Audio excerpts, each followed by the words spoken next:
시편 120편은 성전 순례시로 불리는 시입니다. 성전 순례시란 문자 그대로 각처에 흩어져 있던 이스라엘 사람들이 6월절이나 7.7절, 장막절과 같은 절기나 기타 다양한 동기에서 예루살렘 성전을 향하여 떠났던 순례길과 관련해서 불려지던 시입니다. 성전으로 올라가는 노래라고 불리는 시편 120편은 이 120편뿐만 아니라 134편까지 총 15편으로 이루어져 있습니다. 이스라엘 백성들에게 있어서 성전 순례라는 것은 일상생활들을 잠시 내려놓고 그들의 마음의 안식처라고 할 수 있는 성전이 있는 예루살렘을 향해서 떠나는 여행입니다. 그 가운데 이스라엘 백성들은 설레는 마음과 또 세속사를 떠나 여호와 하나님과 관계 회복에만 전념함으로 경건한 마음으로 나아가는 것이 바로 성전 순례입니다. 성전으로 올라가는 시라고 말하는 이 120편 시편 저자가 하나님께 부르짖게 만들었던 환난은 무엇입니까?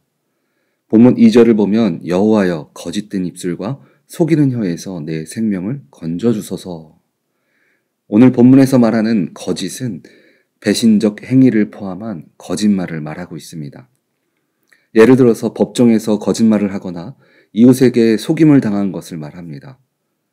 거짓된 속임수는 생명의 위협을 받을 때도 있고 그리고 정신적으로 매우 큰 고통에 빠질 때도 있습니다. 제가 중학교를 다닐 때 다른 학교에서 속히 일진 활동을 하다가 강제 전학을 당해서 저희 학교에 전학 온 1살 많은 형이 있었습니다. 그 형은 말하는 것이나 행동하는 것이 다른 친구들과 다르게 굉장히 거칠었습니다.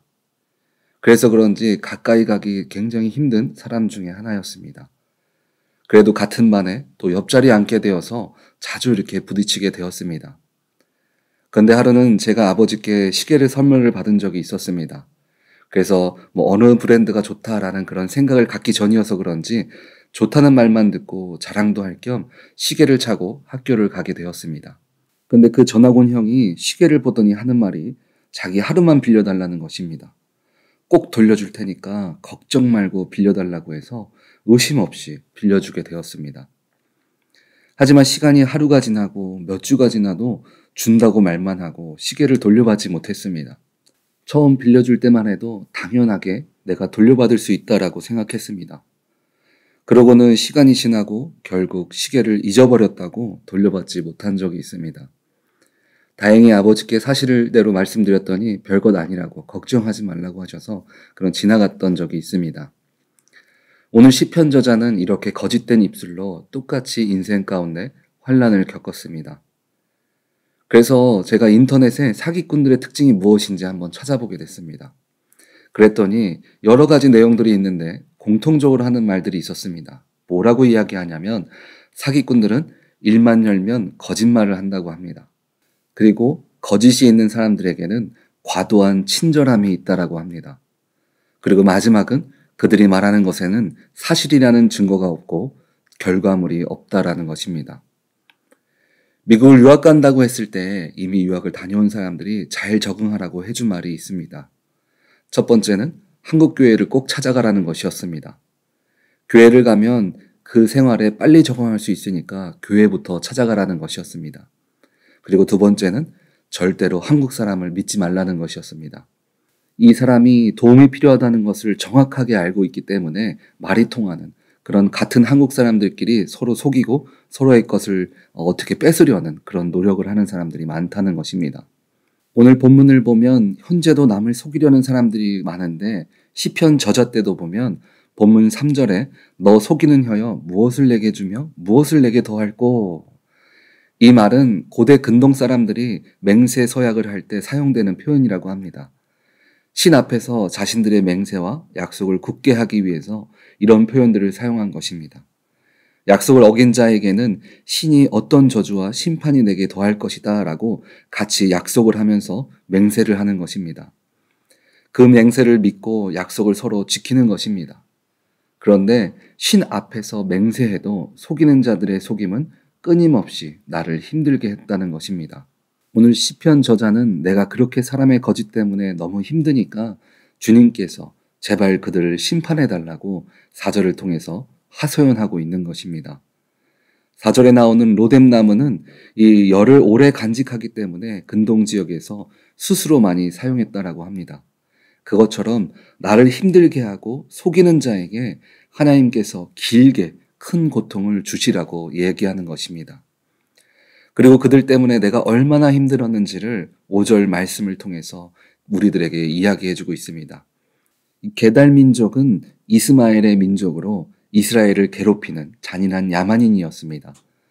내 고통이 나를 괴롭게 하는 야만인들과 같은 장막에 사는 것과 같이 고통스럽고 힘들다고 이야기하는 것입니다. 세상을 살아가는 것은 쉬운 일이 아닙니다. 마치 먹이사슬처럼 서로를 잡아먹고 서로를 속이면서 높은 곳에 올라가려는 양육 강식과 같은 모습입니다.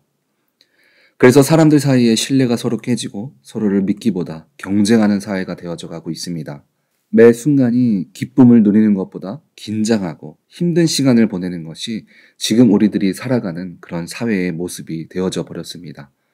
그 속에서 우리들은 어떤 모습으로 어떻게 희망을 갖고 살아가야 할까요? 오늘 시편의 배경은 처음 시작했을 때 설명했던 것처럼 하나님을 만나기 위해서 성전으로 향하는 순례길에 보는 말씀입니다. 그런데 시편 내용을 보면 하나님을 만나기 위해서 가는 그 순례길에서 기쁨과 충만함으로 나아가는 것이 아니라 온통 불만을 가지고 나아가는 모습들만 우리들에게 비춰 보여주고 있습니다. 그런데 우리는 오늘 시편 말씀을 통해서 고통 가운데 우리가 어떤 마음을 먼저 가져야 하는지를 우리들에게 말해주고 있습니다.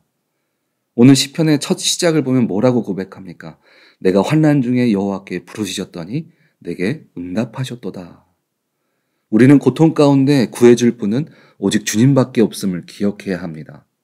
오늘 시편 기자는 주님의 성전을 향하면서 품은 마음은 한 가지였습니다. 나를 붙드시고 인도하시며 지키시는 분은 오직 주님밖에 없다는 것입니다. 비록 그 입술 가운데 불만을 얘기하는 것이지만 그럼에도 내 불만 가운데 내 고통 가운데 나를 붙드실 분은 주님밖에 없습니다 라고 고백하는 것입니다. 마가복음 9장 29절을 보면 이르시되 기도 외에는 다른 곳으로 이런 종류가 나갈 수 없느니라 하시니라.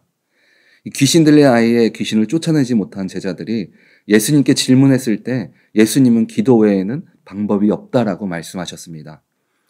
그런데 이것은 단순히 이 사건만을 갖고 말하는 것이 아닙니다. 기도는 하나님께 구하는 것입니다. 우리의 모든 일 가운데 주님 외에는 우리가 나갈 방법이 없다는 것을 믿으시기 바랍니다. 두 번째 우리가 가져야 할 마음은 원망보다 주님을 먼저 구하는 것입니다. 사람들은 어려운 환경과 오늘 시편 기자 같은 상황에 처했을 때 가장 먼저 하는 것은 원망입니다. 사람을 원망하고 환경을 원망합니다. 그 사람 때문에 내가 안 됐어. 그 환경 때문에, 그것 때문에 내가 안 됐어. 그런데 오늘 시편 기자가 이후에 자신의 상황을 다 말한 것이지만 그가 가장 먼저 한 것은 주님을 부르짖은 것이었습니다. 오늘 본문 마지막 절은 우리들이 살아가는 세상을 잘 표현해주고 있습니다. 나는 화평을 원하고 있지만 세상은 그런 우리들을 가만두지 않는다는 것입니다. 그 속에서 우리가 의지할 것은 세상이 아니라 바로 주님밖에 없음을 믿으시기 바랍니다. 우리 오렌지 한인교회 성도님들은 원망과 실망과 절망이 앞서기보다 나의 힘이 되신 여호와 주님을 먼저 구하며 의지함을 통해서 이 땅에서 주님이 주시는 참 평안을 모두 다 누리시기를 주님의 이름으로 축원드립니다. 아멘.